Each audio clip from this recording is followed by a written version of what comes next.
Senhor, amém? Irmãos, o pastor me pegou nas últimas. O pastor mandou para mim uma mensagem ontem à noite e a mensagem não foi. Quando foi às 2:30 da tarde, aí ele ligou para mim. E muita responsabilidade, né? De pregar em qualquer lugar que a gente for falar de Deus, a gente tem que ter muita responsabilidade, principalmente no culto de doutrina. Embora a doutrina quem traz é o pastor, né? Mas pregar é uma coisa seríssima. E assim, quando o pastor me deu a oportunidade, veio em mente já uma palavra e eu espero que Deus me use aqui para falar para os irmãos. Amém? Irmãos, abramos a palavra de Deus em Lucas, no capítulo 7, a partir do versículo 36.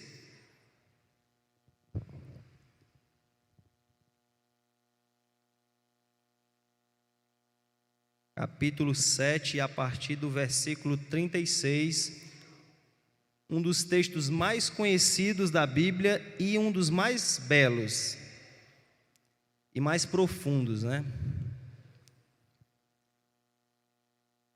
Amém? E rogou-lhe um dos fariseus que comesse com ele, e entrando em casa do fariseu, assentou-se à mesa. E eis que uma mulher da cidade, uma pecadora, sabendo que ele estava à mesa em casa do fariseu, levou um vaso de alabastro com unguento, e estando por detrás aos seus pés, chorando, começou a regar-lhes os pés com lágrimas e enxugava-lhes com os cabelos da sua cabeça e beijava-lhe os pés. E eu usa na palavra dele de procura, é porque há uma necessidade de o ser humano se voltar para Deus inteiramente, de forma agradável a Ele. E como é tão difícil, a palavra que Deus quis usar em sua palavra foi que Ele procura, como se Ele estivesse vasculhando a terra atrás de alguém que assim fizesse em relação a Ele. E antes de falar desse texto, irmãos, os irmãos lendo a Bíblia já devem ter se deparado com outros textos semelhantes. E eu queria só trazer uma informação interessante e talvez até tirar a dúvida de algumas pessoas sobre isso. Existem mais 3 textos muito parecidos com esse que a gente leu agora, mas nenhum desses textos tem relação. Os textos estão Mateus 26, do 6 ao 13, Marcos 14, do 14:3 e João 12, do 1 ao 11. Esses 3 textos, se vocês verem lá, vocês vão ver que tem uma mulher. Essa mulher chega com um vaso de alabastro também. Essa mulher também lança sobre o Senhor aquele unguento. E há uma semelhança muito grande nas passagens. Porém, se nós pegarmos os 4 textos e formos fazer uma comparação, 3 dessas passagens são uma só. E essa mulher, dessas 3 passagens que eu mencionei agora, segundo estudiosos e segundo o que a gente vê na própria Bíblia, e mais especificamente no livro de João, se trata de Maria, irmã de Marta e de Lázaro. Inclusive no texto de João, diz que eles estão na casa de Simão o leproso e nos outros textos também. Então, provavelmente, segundo alguns estudiosos, Simão o leproso também é o mesmo Lázaro. Para algumas pessoas é até estranho ouvir isso, mas naquela época, como as pessoas tinham outros nomes, né? A gente sabe que algumas pessoas tinham outros nomes, provavelmente este era um dos nomes de Lázaro também. Então, esse texto especificamente que eu li agora, ele é diferente porque aqui eles estão na casa de Simão o fariseu. É completamente diferente por causa disso.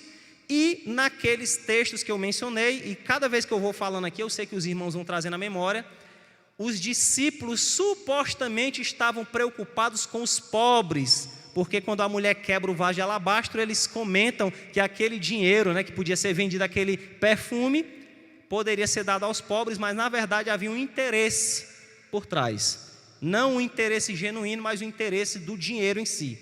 E esse texto, o fariseu que aqui está, que convida Jesus para a casa dele, fala de uma outra coisa, que não tem nada a ver com o que os outros textos falam. Então é só para trazer essa informação, para não haver confusão na cabeça de algumas pessoas, porque tem gente que fala como se fosse o mesmo texto e não é. Falando isso, eu queria iniciar dizendo o seguinte: no texto, inicialmente, diz que um fariseu rogou para que Jesus fosse na casa dele comer com ele, comer à mesa com ele. Esse jantar, que provavelmente era um jantar, não era uma coisa de uma forma reservada, mas era um jantar aberto, que era muito comum na época.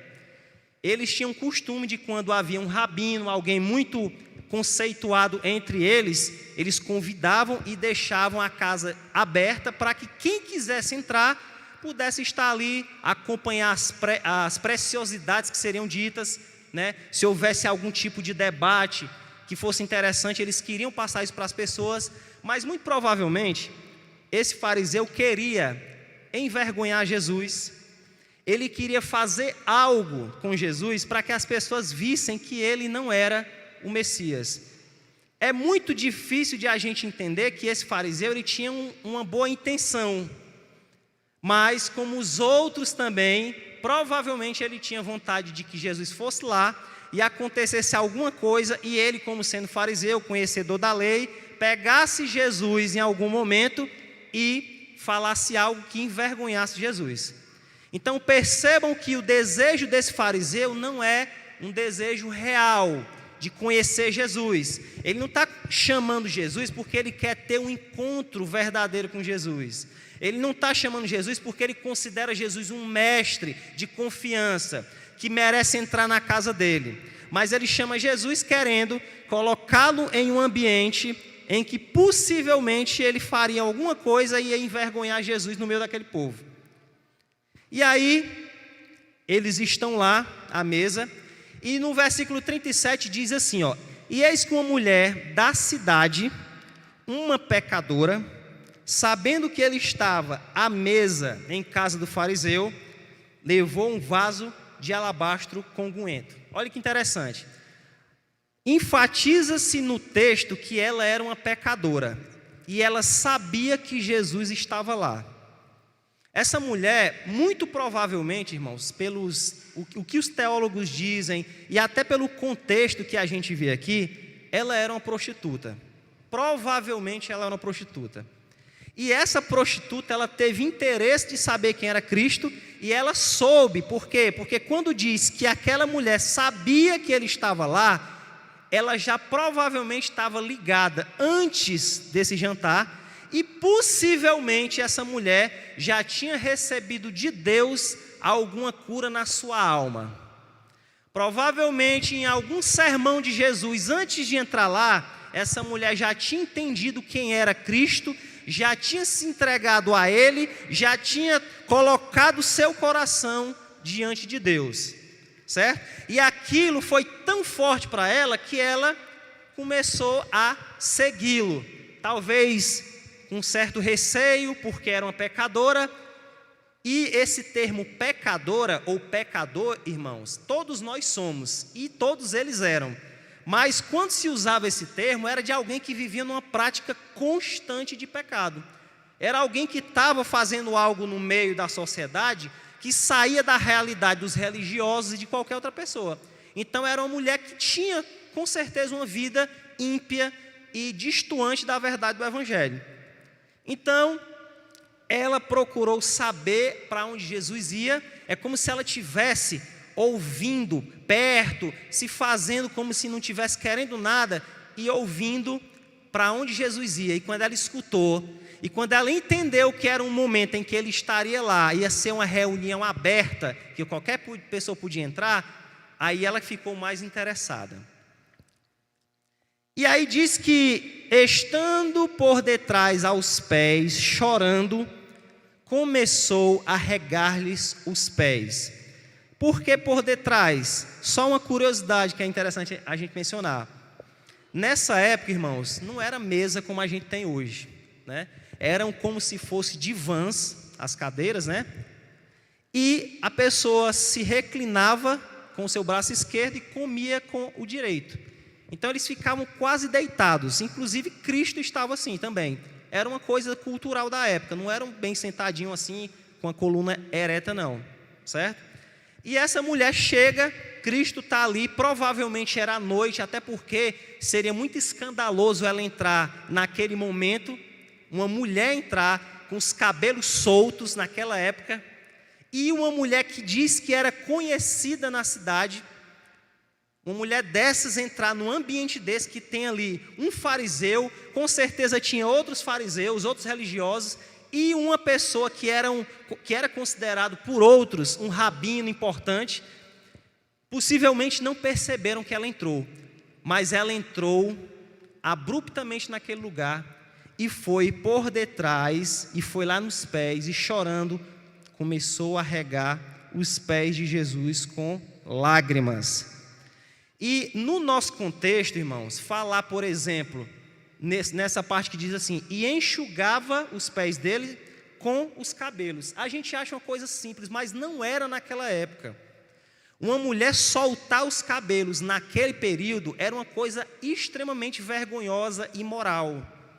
E ela não estava nem preocupada mais com isso, porque ela sabia quem era que estava lá dentro. Ela sabia que ali estava o Salvador da alma dela. E às vezes a gente fica com besteira de adorar a Deus e dizer quem nós somos em Cristo para algumas pessoas. A gente tem vergonha de demonstrar a nossa fé aonde a gente está. A gente tem vergonha às vezes de dar até a paz do Senhor para alguém crente que a gente encontra em algum local, porque alguém vai ver e a gente vai se envergonhar com isso, porque vai passar uma imagem, sei lá, de santarrão, alguma coisa assim. Mas ela aqui não se preocupou não. Ela aqui entrou naquele ambiente cheio de homens, porque dificilmente tinha uma mulher ali naquele meio, certo? Todos eles, sem dúvida, machistas. Estou falando desse machismo de agora não, o pessoal acha uma coisa do outro mundo, é machismo de verdade, certo? E aí ela entra e, se duvidar, até alguns deles conheciam ela, não só por vê-la, eu estou conjecturando, mas é uma possibilidade, mas por já terem, em algum momento, possuído ela, se ela era uma prostituta, né?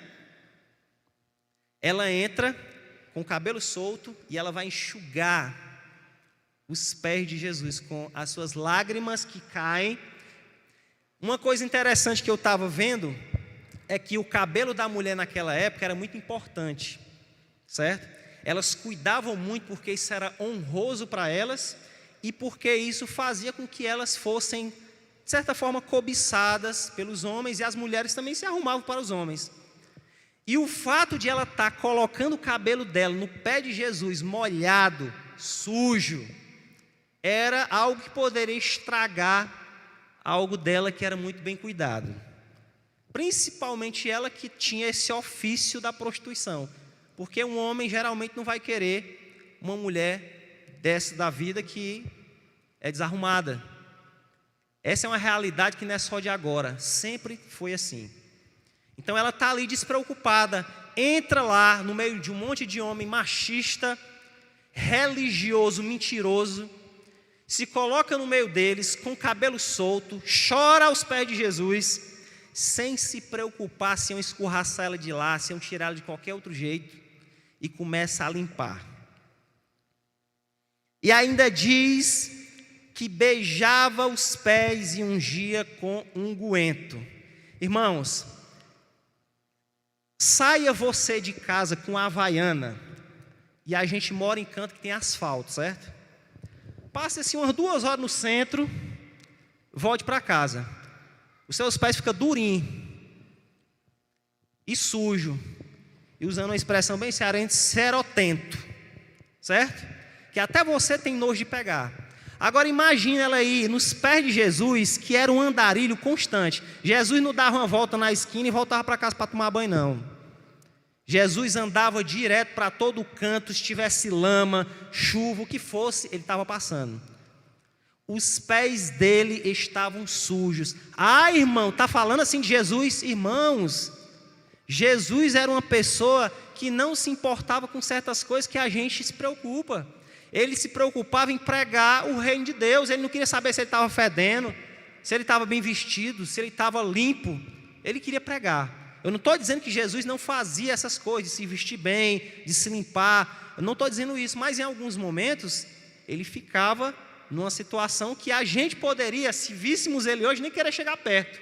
Hoje eu estava no ônibus, entrou uma pessoa pedindo esmola, daí ele passou perto de mim, foi lixo puro, era um morador de rua, e a gente às vezes sente e fica, meu Deus, que cheiro, né? E eu não estou dizendo que Jesus estava puro lixo, tá, irmãos? Eu só disse que ele chegou naquela casa, entrou naquela casa, quando essa mulher entrou, que ela foi fazer aquele ato, imagine os cabelos dela, mexendo no pé, limpando com aquela poeira, sujando. Não é uma coisa simples para aquela época, irmãos. Não é uma coisa qualquer. E ainda mais que se tratava de um rabino, que as pessoas acreditavam pela fé que ele era o Messias. Ele vinha contrariando tudo que se dizia, pelo menos pelos religiosos. Então era muita coragem de uma pessoa ir fazer isso para uma pessoa dessa. Então imagina o fariseu vendo essa cena.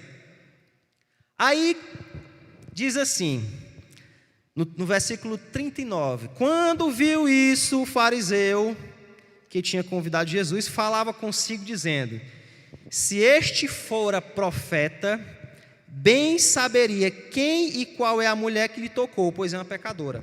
Primeiro, irmãos, eu queria só dar uma enfatizada aqui, porque diz assim, ó, se este fora profeta, esse texto, existem alguns textos originais que diz assim, se este fora o profeta. Aqui fala só se este fora profeta. Quando diz se este fora o profeta, usando esse artigo indefinido o, ele remete a aquilo que Deus disse para Moisés, lá em Deuteronômio 18:15, que Deus levantaria um profeta semelhante a ele, e ele, esse profeta, seria ouvido pelos seus. Que essa promessa é a promessa do Messias. Então existem alguns textos que usa esse artigo indefinido. Então provavelmente o fariseu referiu-se a esse profeta, ao Messias que viria.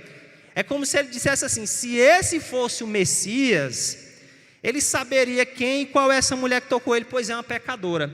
O fariseu nem se preocupou, meus irmãos, em olhar para aquilo que aquela mulher fez, aquele ato de adoração. E é isso que muitas vezes nós fazemos.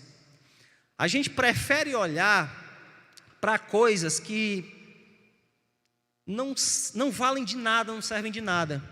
Nós conhecemos muitos irmãos, nós vemos a vida desses irmãos, a gente percebe que são pessoas de Deus, mas se um dia a gente vê uma coisinha sequer que contraria aquilo que a gente entende da Bíblia, a gente diz que ele não é crente, a gente diz que ele não presta.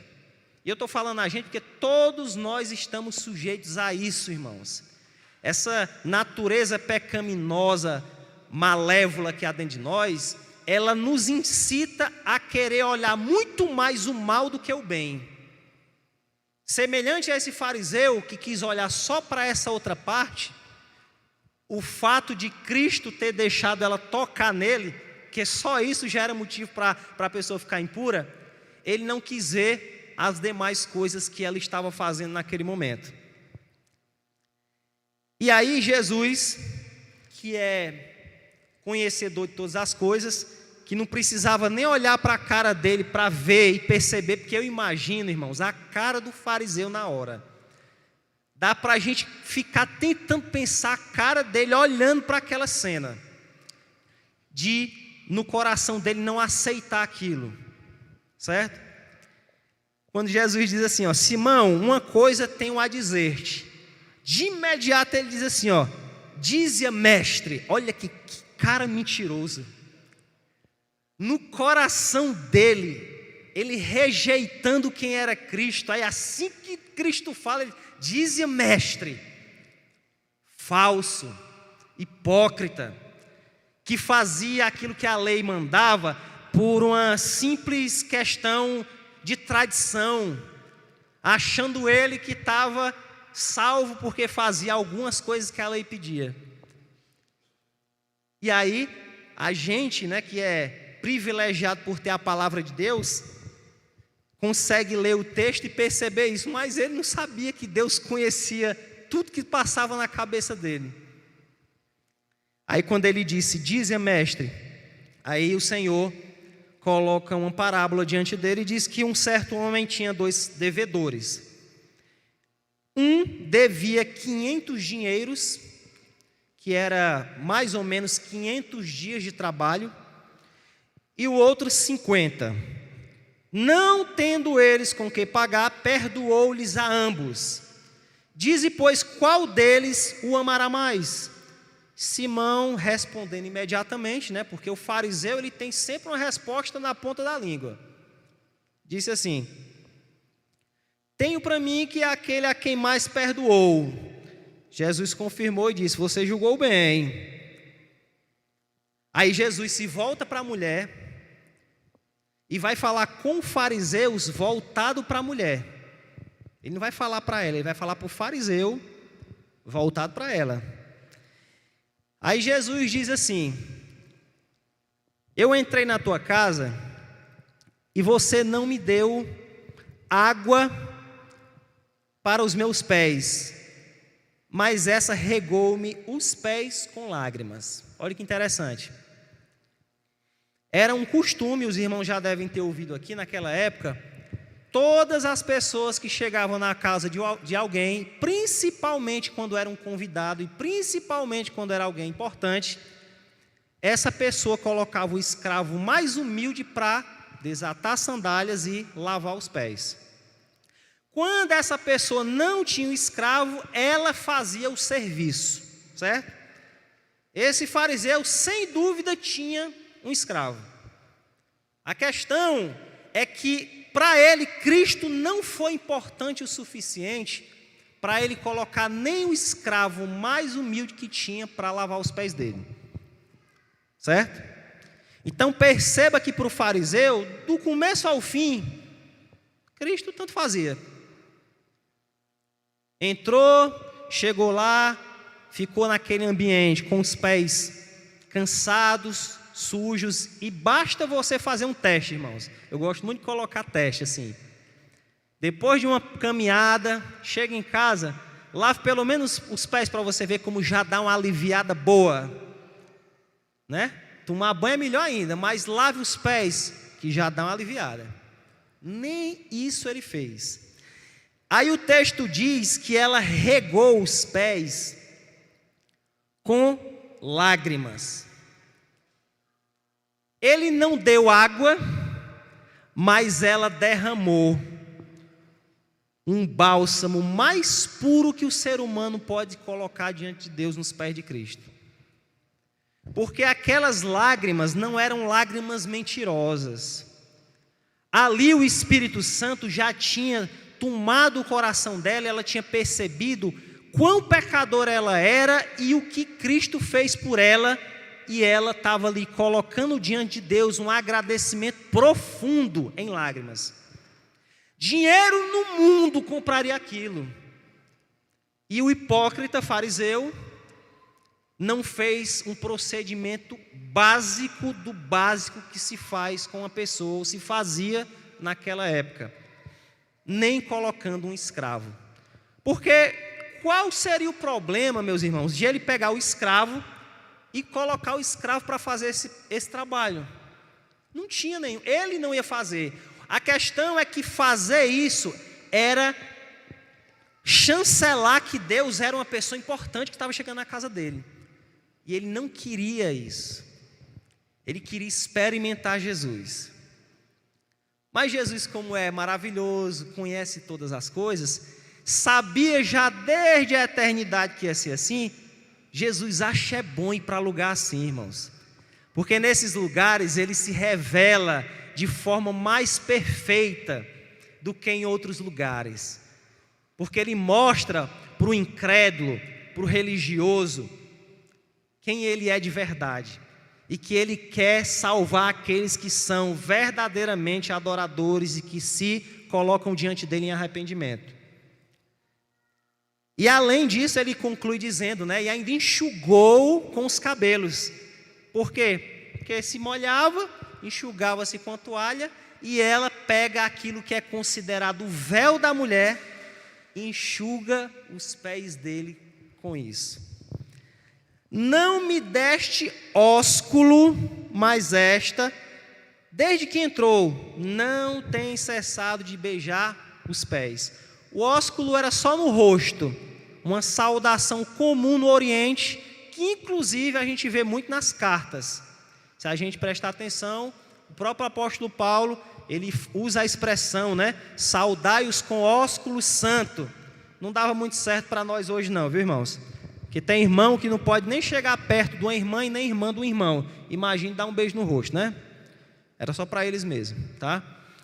Aí aquele fariseu não faz essa outra coisa que era extremamente importante na época, como reconhecimento de alguém importante, de alguém que valia a pena ter em sua casa. A mulher chega e beija o pé sujo de Jesus, sujo de areia, de lágrimas, sem se importar com quem estava perto. E ela sai daqui para os pés. Ela reconhece a soberania de Deus. Mesmo que indiretamente, é como se fosse um ato que o próprio Espírito impulsiona ela para mostrar para a gente que ali, quando alguém está verdadeiramente perto de Deus, tem que adorá-lo reconhecendo a sua soberania. E você se prostra como uma forma de louvor verdadeiro a Ele. Não que você orar em pé, adorar a Deus em pé não vá servir, mas ali mostra verdadeiramente que ela reconhecia Ele como Senhor soberano sobre a vida dela, que era uma miserável pecadora. Amém? Não me ungiste a cabeça com óleo. E eu fiz uma cola aqui que eu não usei nada ainda, viu, irmãos? Só nada. Não me ungiste a cabeça com óleo. Esse óleo aqui, interessante, ó. Essa palavra óleo aqui no grego é um óleo tipo de cozinha. Um óleo que você compra em qualquer esquina. O óleo mais barato que tinha, ele não teve coragem de ungir, e era tipo uma gota de óleo. Era só um sinal simbólico, não era derramar óleo na cabeça do visitante, que era outro reconhecimento de alguém importante que estava na casa dele. Não fez. Aí ele diz, ó: mas esta ungiu-me os pés com unguento. Aqui já é outra palavra no grego também.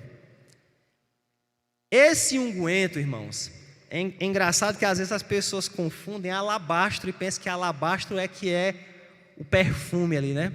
Alabastro, na verdade, era como se fosse um mármore, semelhante a essa lâmpada aqui, ó, essa parte externa, muito parecido com isso aqui, translúcido. Batia o sol, você via parecido com isso aqui, que a luz está agora. Caro, só o vidro já era caro, certo? E essa mulher tinha esse perfume muito provavelmente para usar nos seus negócios de prostituição. Aí, aqui acontece uma vergonha dupla, né? Para o fariseu e para o diabo.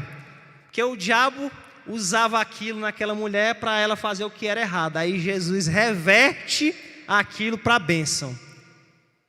Então tem coisa na nossa vida que no passado nós fazíamos para a desonra de Deus, e hoje Deus usa para a glória dele.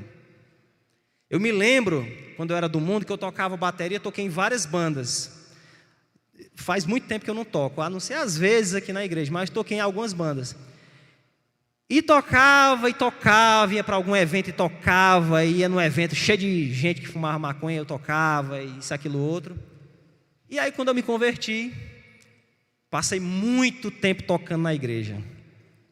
Aquilo que antes era para desonra e para provavelmente me levar para um fim, foi algo que Deus reverteu para a glória dele. E muitos de nós temos características, coisas que antes fazíamos no mundo que não é pecado, e que a gente pode usar hoje para glorificar o nome de Deus. Essa mulher, ela pegou aquilo que era usado para ter prazeres mundanos e para se afastar de Deus, e ela usou no momento de adoração aos pés de Jesus. E nós devemos refletir nisso, porque às vezes a gente quer reter aquilo que temos, que nós usávamos antes, achando que é pecado. Logicamente que existem coisas que não dá para a gente fazer mais, mas a gente tem que pedir sabedoria a Deus para entender aquilo que nós temos, que sempre tivemos, mesmo quando andávamos sem Ele, para darmos para Ele, para glorificarmos a Ele. Quantas pessoas cantavam no mundo, fazendo pessoas estarem meio a bebidas e outras coisas, e hoje se converteram e cantam para Deus. E quando cantam, a gente sente a presença de Deus. Elas estão doando as vozes delas para Deus. E eu entendo que espiritualmente existe uma loucura do diabo quando ele vê isso. É como se ele lembrasse do passado daquela pessoa e diz assim: aquela desgraçada cantava para mim, agora está aí. E essa mulher, perdoada, alegre como ninguém, chegou nesse momento e fez isso. E Jesus fala que ela fez isso. E esse unguento, irmãos, para vocês terem uma noção, era tão valioso que naquela época, se um monarca fosse fazer uma visita em um reinado, um outro reinado, eles levavam como presente um frasco mínimo, muito pequeno, com esse unguento. Hoje tem perfume da Chanel, Dolce & Gabbana, não sei o quê, né? Se fôssemos fazer um comparativo da época anteriormente com agora, excedia muito o preço, né? A própria mulher conseguiu isso com certeza com muito trabalho, mas ela sabia que ter aquilo ali no trabalho dela era algo que chamaria a atenção dos clientes, né? Mas ela não se preocupou com isso. Ela colocou tudo aos pés de Jesus. E aí, o texto diz: por isso te digo que os seus muitos pecados lhe são perdoados, porque muito amou, mas aquele a quem pouco é perdoado, pouco ama. Olha a expressão que Deus usa: a quem pouco é perdoado, pouco ama. Na cabeça do fariseu, quando Jesus conta a parábola, ele era aquele que devia pouco, certo? Jesus conta essa parábola por quê? Porque só assim ele ia entender. Se contasse de outro jeito, ele não ia compreender. Para o fariseu, ele devia bem pouquinho, a mulher devia demais. Irmãos, a nossa dívida diante de Deus, antes de Cristo, era impagável. Não havia condição alguma. Podia ser a pessoa mais bem vista na sociedade, e uma outra pessoa que estava dentro da prisão pelos maiores pecados de homicídio ou outras coisas, sem Cristo, todos estavam com a dívida impagável, igual. Mas o fariseu se via como aquela pessoa que devia pouco, olhava para si e arrogava para si uma santidade, uma perfeição que ele nunca teve, e condenava a mulher e colocava ela como uma grande pecadora. Aí Jesus traz essa informação, dizendo que se uma pessoa entende que ela é devedora de verdade, se ela entende que o que ele fez por ela foi algo grandioso, essa pessoa vai entregar tudo de si para ela, como aquela mulher fez. O problema nosso hoje, irmãos, é porque a gente escuta muito o que o mundo fala. Quando eu era do mundo, eu acho engraçado. Tinha gente que dizia: irmão, Jefferson, tu é quase crente. Eu sabia que eu não era. Por que o pessoal dizia isso comigo? Só porque eu não bebia, porque eu não ia para a festa, essas coisas. A gente, como cristão hoje, muitas vezes assume essa percepção do mundo, como se a gente, olhasse para um irmão que tem uma dificuldade em alguma coisa e a gente se vê como alguém mais merecedor do reino do que ele. Mas todos nós somos devedores, irmãos. E graças a Deus por Jesus Cristo, como dizia sempre o apóstolo Paulo, que doou o seu sangue, que só o sangue de um Deus eterno, para curar-nos de uma enfermidade eterna e livrar-nos de um castigo eterno. Só o sangue de Cristo, irmãos. A gente está perdendo o conceito, o entendimento do que é o sacrifício de Cristo. Os irmãos de antigamente, só em você dizer Jesus salva, tinha gente que chorava. E a gente está está deixando de lado uma percepção que é profunda no Evangelho. Os irmãos que saíam dispersos nas aldeias pregando, eles não tinham teologia não, irmãos. Eles diziam só assim, veio o Messias ao mundo nos salvar dos nossos pecados, da condenação eterna. E as pessoas já ficavam assim, né? E quando eles começavam a pregar, eles diziam, você tem que se voltar para esse Deus e confessá-lo como seu Salvador, para que você possa herdar a vida que há nele. Pronto. E as pessoas entendiam que eram pecadores necessitados. As pessoas compreendiam mais isso, e a igreja está perdendo essa essência do Evangelho. Essa essência que essa mulher que passou uma vida, muitos anos talvez da vida dela, praticando um ato pecaminoso, teve uma mudança radical repentinamente. E chegou a fazer isso aqui, quebrando o paradigma da sociedade, entrando em lugares que jamais ela seria aceita, mas reconhecendo o senhorio e a soberania de Cristo e adorando a Ele. E aí, Jesus diz para ela assim, os teus pecados te são perdoados. Ele está só reforçando para ela na frente de todo mundo, você está perdoada. Porque tem gente que pensa que ela foi perdoada agora, mas provavelmente ela já tinha recebido antes. Se você ler um pouco antes no texto, diz assim, porque veio João Batista que não comia pão, nem bebia vinho, e vocês dizem, tem demônio. Vem o filho do homem que come e bebe, vocês dizem, eis aí um homem comilão, bebedor de vinho, amigo de publicanos e pecadores. Antes disso, Jesus estava no meio desse povo, irmãos. Esse povo que era rejeitado, esse povo que eles próprios se condenavam, não precisava nem alguém dizer que eles eram condenados. Eles viam a si mesmos e diziam, eu estou no inferno, eu vou perecer eternamente. E para jogar uma pá de areia em cima, ainda vinha um fariseu e dizia também.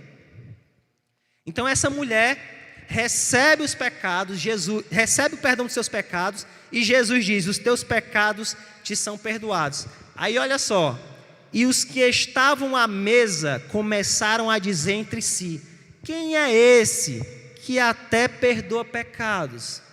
Como já tinham outras vezes questionado, quando Jesus dizia que perdoava a pessoa que era curada e ele perdoava os pecados. Percebam que os que estavam lá tinham a mente do fariseu.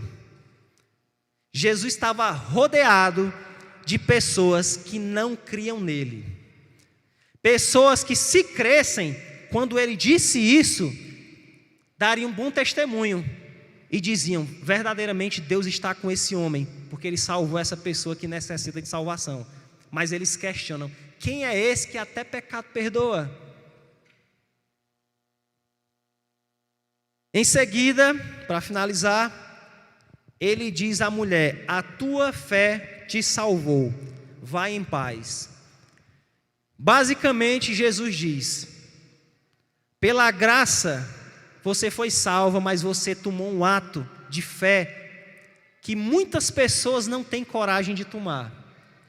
O que você fez mostrou para todos eles, não só para esse fariseu aqui, que é o dono dessa casa, mas para os demais, e até para os meus discípulos, que ainda têm no coração deles, arraigados, um sentimento de religião errado e outras coisas mais. Você mostrou para todos eles o que é verdadeiramente ter uma fé.